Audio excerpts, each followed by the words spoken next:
So guys आता recently माझा आहे ना सेकंड इयरचा लास्ट सेमचा रिझल्ट लागला होता आणि मी ऑल क्लिअर झालो बाय चान्स. मला अपेक्षा तर नव्हती आणि मला काही घेणं नाही, म्हणजे ऑल क्लिअर होईल बॅग बिग, कारण मी अख्खे एक्सपिरियन्स घेऊन चुकलेलो आहे. मला 1% बी फरक पडत नाही, पास फेल ते फक्त त्याला फरक पडतो ज्याला नोकरी करायची भाई. मला बी करायची नो डाऊट, बट मला अशी लाईफ टाईम नोकरी नाही करायची.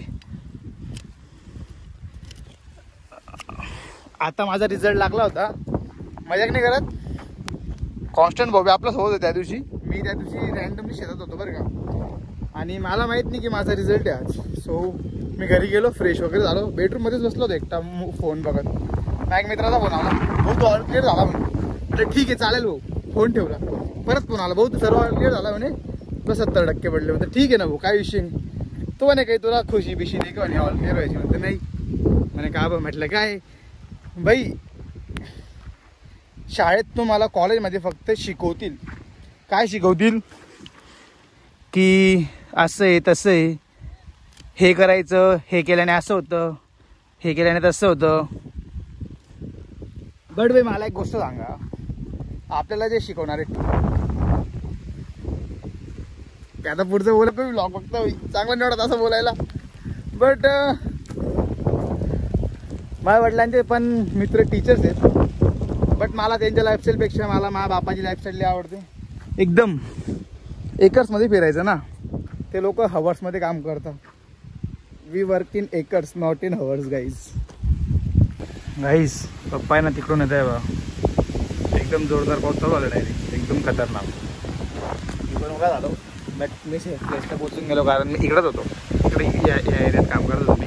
पटकन येऊन गेलो मी इकडं. सो गाईज आता वाजले संध्याकाळचे 3 आणि ते मग अवतार बघू शकता एकदम भंगार झालेला आहे.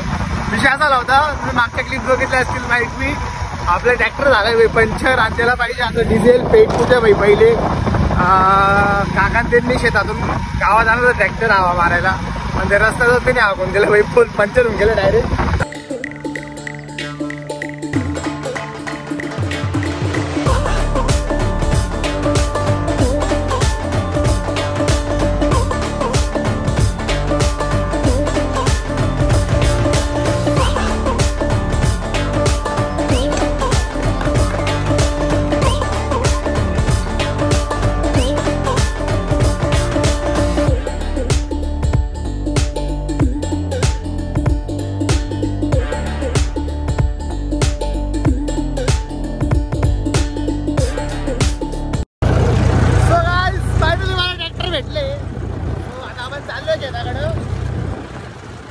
भाई भयानक दणके लागताय, भयानक.